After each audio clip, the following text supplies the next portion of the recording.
My sourdough likes me again. Look at the bubbles. It's looking pretty good.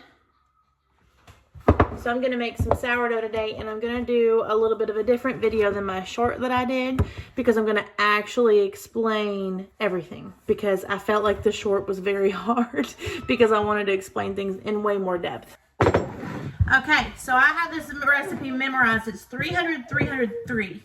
I'll explain it.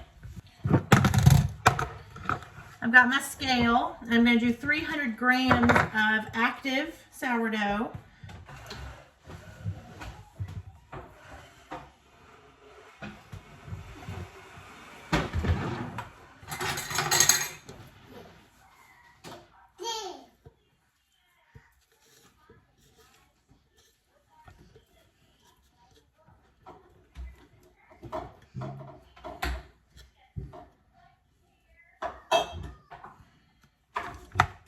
Okay, 300 grams in there.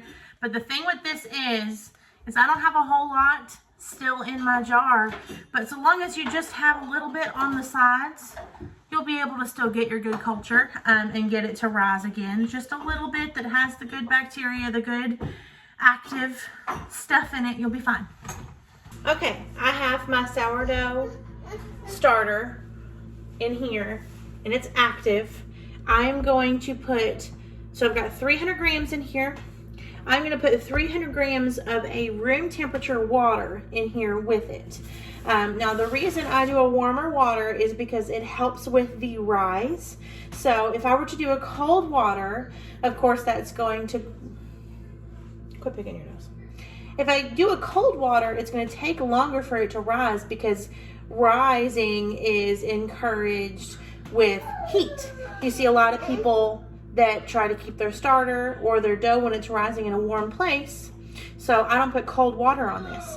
I also don't want to put hot water on it, because you could kill your culture, because there are live microbes in here. So I do a room temperature water, and this is 300 grams as well.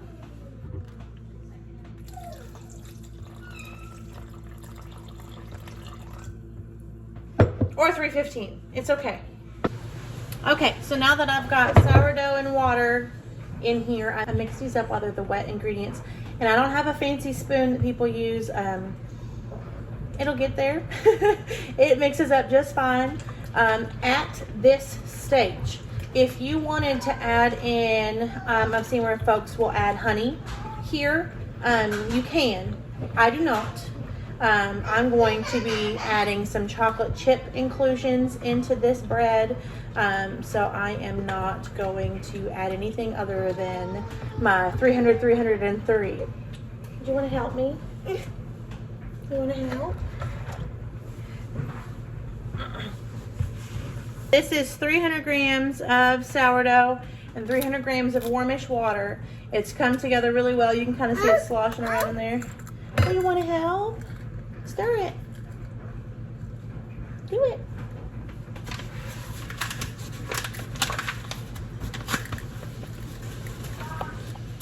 Now, the 3 in this, the way that I explain this is actually 3 cups of flour.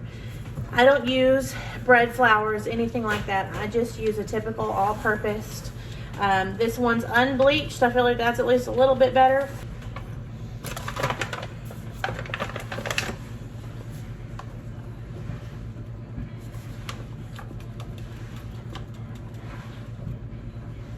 One,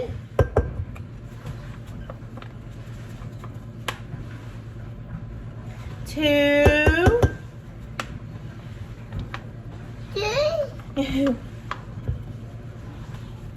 3. Careful.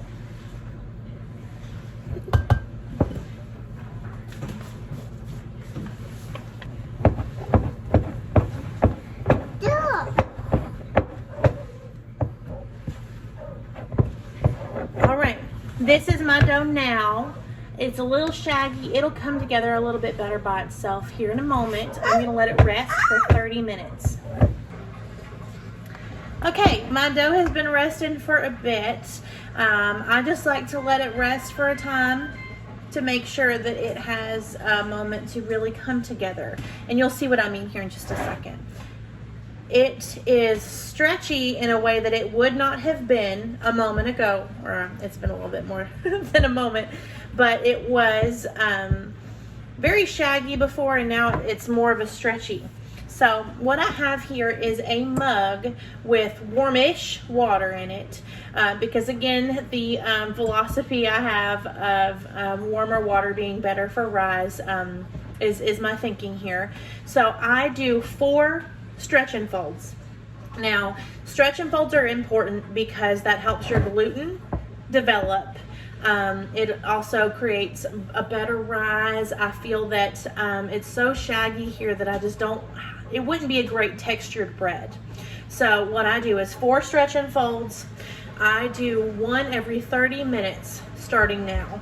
So what I will do is dip my hand in this warmish water because it'll help the dough not stick to you if your hands are wet. And then I just go in and grab. I try to scrape it all off the sides and I just stretch it up real good. I do this, getting my hands periodically wet here as well. And this will again help strengthen that gluten. Woo! I made a mess there. It will help the dough come together because you're kind of like mixing it still. And you'll actually be able to notice that as you are doing your stretch and folds, your dough will actually get more and more firm. So I'm stretching, and this is actually changing in texture as I'm doing it to where, you saw that big stretch just now. And it's sticking to the sides a bit, but now I can pick it up. I could not have picked it up a minute ago. So I basically just do it until it gets firm like that to where I'm able to pick it up. I do like another 4 or 5 little grabs, pulls, squishes. And it's messy. It is. But Alexa, set a timer for 30 minutes, please. 30 minutes. Starting now. We wait for 30. So what I do while we wait is I'm going to put a towel over it, and it's just going to hang out on my counter. Now I will mention that when it's colder outside, sometimes I want to get it a little bit warmer. So I will actually take my mug of warm water. I'll make it hot water. I'll put this like this in my microwave where I feel like the air is contained. And that's what I'll do in the winter time, but it's getting warmer outside. I think this will do just fine. I'm hanging out on the counter like this, so it'll hang out on my stove. And then while I have you, I was going to feed my sourdough. Now I've done a couple of videos where I explain how I feed my sourdough, but this one's a little bit different because I don't have a lot in here. I have a very small amount just chilling in the bottom of the jar, right? So all I'm going to do is put a little bit of water. Again, I do like a warmish water. And typically what I always do is I want to get my starter, my sourdough, however you want to title it. I always get that mixed in first together before I start adding flour. I just feel like that mixes things a little bit better. So I am just going to scrape all of the little existing stuff I can off the side, get it mixed in with the water good here. So there was enough in here to make my water kind of cloudy. You see? So what I'm gonna do is just make sure I scrape off as much as I can. And then this is gonna be all about consistency. I'm really not measuring this because I really can't, because it just had little bits in here. So I'm just gonna put flour in here until it's a consistency I like. This is kind of guesswork. If it ends up way too thick because I've overdone the flour situation, all I have to do is add a little bit more water and it'll be okay. That's a little too watery for my liking, so I'm going to add a little bit more flour. I like my feeds to be pretty thick because I feel that rises a little better for me. I think that second little dump might have been a little much.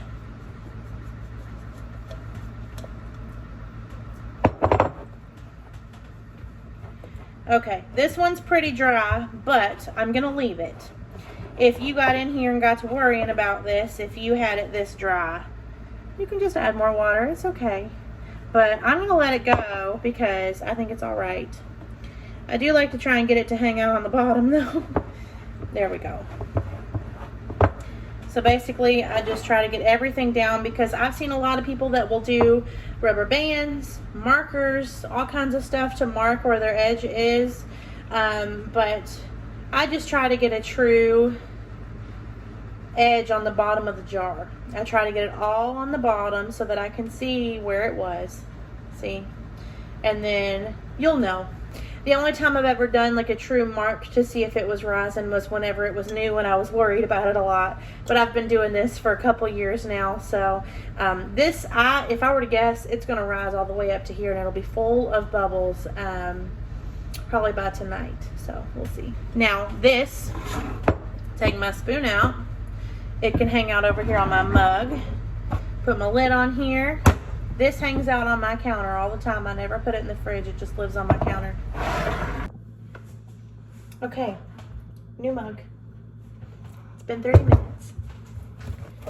Also, do you hear how quiet my house is? One kid is at school and one's asleep. It's just so quiet. Okay, so this is technically stretch and fold number 2. Again, I do 4 of these, but I try to, on number 2 or number 3, I add salt.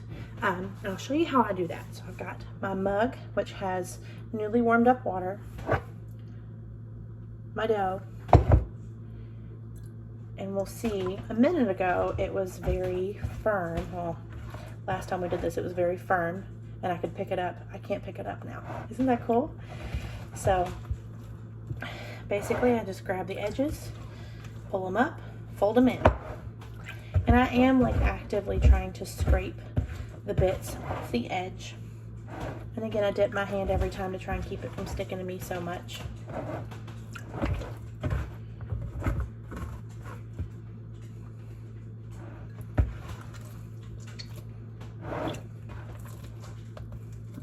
It's coming together a little better, but it's still, I'm not really able to pick it up all that well.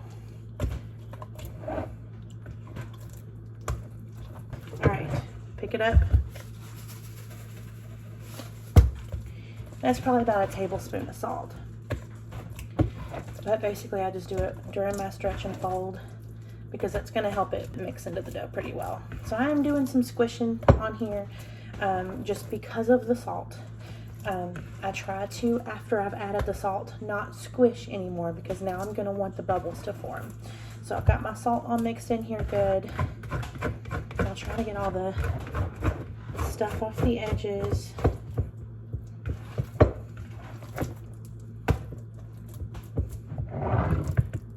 Alexa, set a timer for 30 minutes, please. 30 minutes, starting now. Messy, but all I do is just wipe my hand off like this.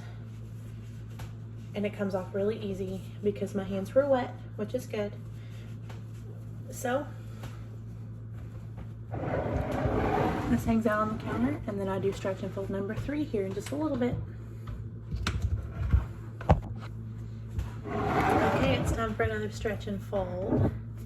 Here's how my dough looks this time. It looked like it rose a little bit, didn't it? I'm gonna warm up my water again. All right, so again, trying to scrape off the stuff off the edges.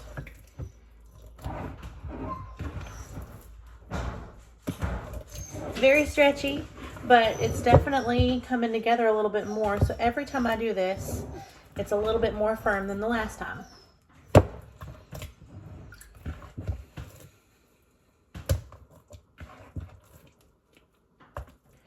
And I just basically grab the edge and just keep turning it around and grabbing a different section every time I pull the stretch. Now I try to pull it, but I don't want to pull it so far that it starts to tear. So we will only do one more stretch and fold after this one. The baby has woken up, so the dog is trying to let me know. But This is one more stretch and fold after this one. And this dough felt pretty cold this time whenever I first got my hand in there. So I am actually going to heat up this water in this mug, and I'm going to pop it all in the microwave together to try and warm it up a little bit. Now this water is hot because it's not going to be actually touching the dough. We're just going to be warming it up with it, so it's okay.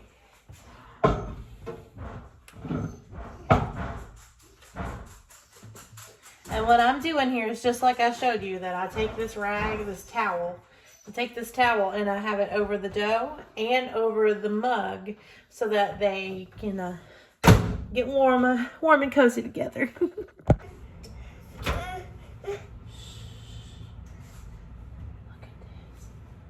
Wow. Yeah, what is it? Yeah. Do you want to sit up here and see? Is that okay with you? Oh, do we need some snacks out of here? Do you want this? Oh, did your foot get hurt? No. No. Are you sure? Okay, we're sure. All right.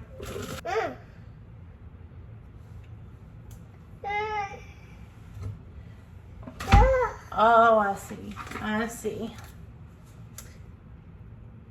Okay. Can I have that one back? Thank you. Thank you. Here we go. Here we go. All right. What's on it? Yeah. You went down? Okay. Nope. All right. I'm gonna sit back up here. Here we go. Oh, all right. So, last stretch and fold. I'm dipping my hand in this warm water. This is the water that was hanging out with this in the microwave. Oh, there's a bubble. There's a bubble right here.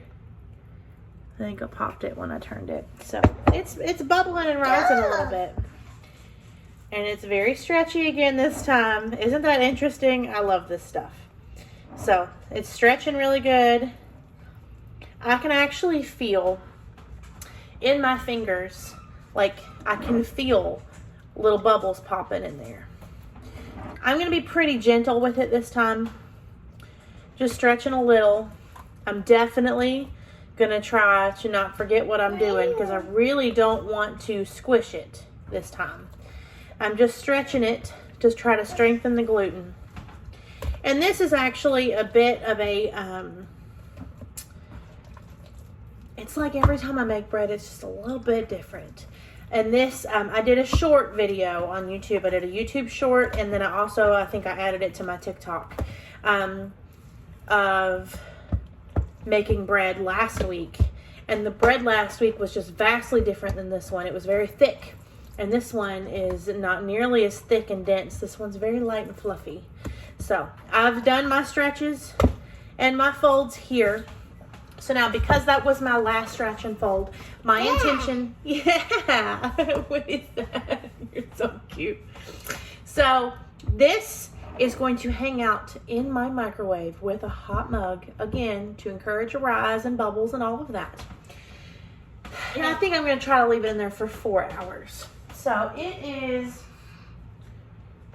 3 to 4, 4 to 5, 5 to 6, 6 to 7, 7 o'clock.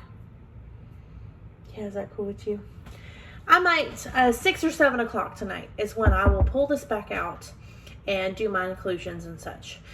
That way I can go out and play in the garden here in a little bit and not really have to worry about my bread.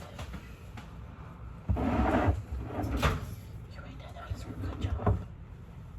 Is that yummy, yummy? I'm putting my warm water in here, and this is actually pretty hot. Like it was a little toasty on my hand a minute ago. Putting it back in here in the microwave, taking my dishcloth, putting it over the two of them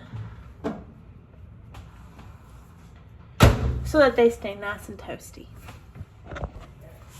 Okay, it's been 3 hours since I put my bread in the microwave in my attempt to warm it up.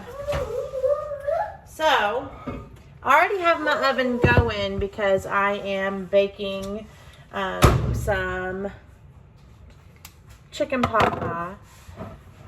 But, look how big that is.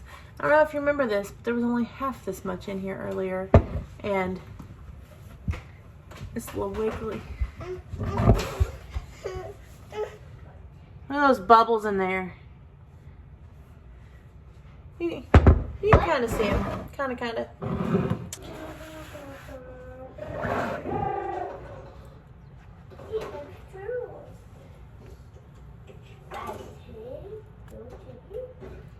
That was a pretty messy pour. Would have helped if I had 2 hands. I just get all the little extra bits out of the bowl. Because usually there's some stuff that got stuck. Now, I just use a bread pan. I've seen lots of people use lots of things. You know, Dutch ovens that they warm up first, and too much. It's too much for me. So, I flour this pretty good so that it doesn't get anywhere, because this stuff is sticky, okay? So, I'm not big on getting tools you don't really need, but I like a bench scraper for this because it's going to keep it from sticking. And I'm pretty big on flouring, like everything, everywhere, while you do this. But also, don't squish it. You're going to lose your bubbles. The bubbles are the best part, I swear.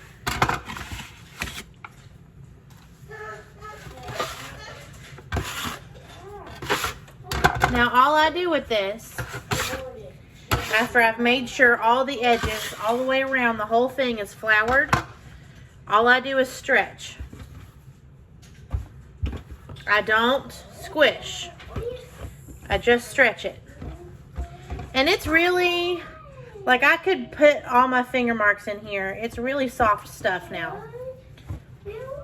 But I just basically try to stretch it out into a long, thin shape. So, we'll put you there instead. So, basically, I just want to get, there's bubbles all up in this. It's awesome. Okay, I'm going to add inclusions on this. Now, inclusions just means something that's been added into your bread. I've seen people do all kinds of stuff on this. I'm talking cheese and jalapenos, and nuts and brown sugar and all of it. My favorite is dark chocolate chips. Basically, I just sprinkle this on here. Sometimes I will do brown sugar and raisins. But that's about it. That's the only thing I've ever really done. I have done blueberries once. That turned the whole dang loaf blue. The kids thought it was hilarious. Okay, I do put oil in the bottom of my bread pan. That just keeps things from sticking. And I don't really worry about spreading it out too much, because when I put this bread down in here, it's going to spread it out. I don't squish it. I roll it, but gently. I do press down a little bit on the first one, just because I feel like that helps it roll a little better. And I just very gently roll it. If it gets stuck a little bit like it did right there, I just flour the heck out of it. Now, sometimes I will divide these into a single loaf, but I just want this one real big and fluffy. So I just roll over the ends a little bit in hopes that I can get like a good loaf shape.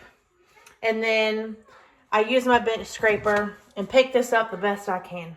It's real squishy, wiggly everywhere. You're just going to do your best. So, ooh, did you see that transition? That was pretty good.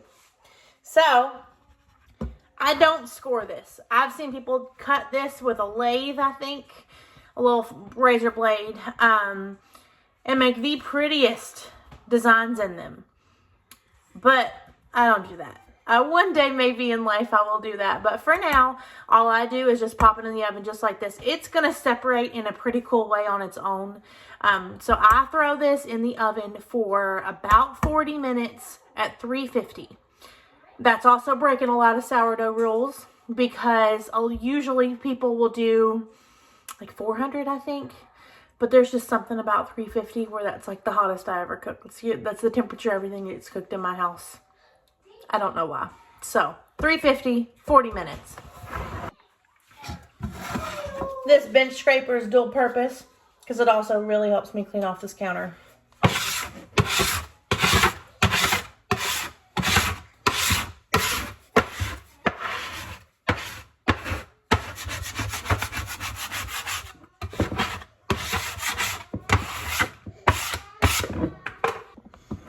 And since we're here, this is the sourdough that I fed earlier in the video. It's been a few hours, and it is just super bubbly in here. It's not very high yet, but it is higher than it was, I think.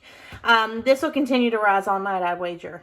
But bubbles all up in this thing, which just means that it's growing and it's got a good culture to it. So this is still starter, even though I almost totally emptied my jar earlier. So like I said, it's separated in ways that it wanted to instead of me scoring it, which I'm cool with. It ended up cooking for more like 45 minutes. And my intention is always to get it to about 190 degrees. That's 200. So, it got there. What I'll do now is try to let it cool as much as I can. But oh my god, it smells so good.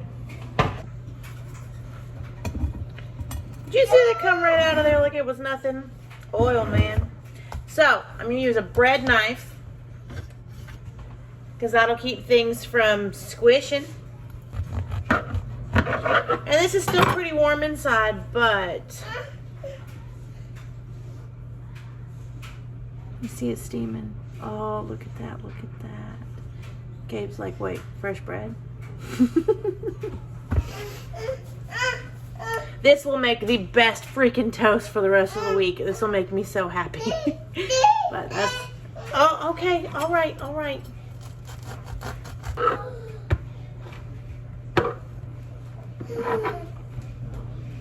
Hey, clapping your hands.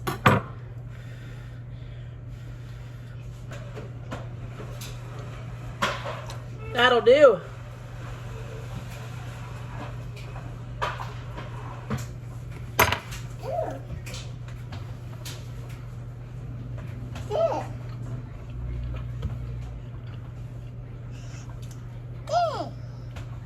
You see those bubbles in there though?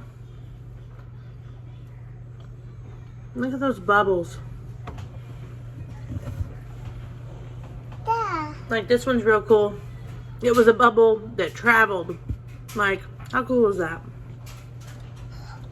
Sourdough's just freaking cool.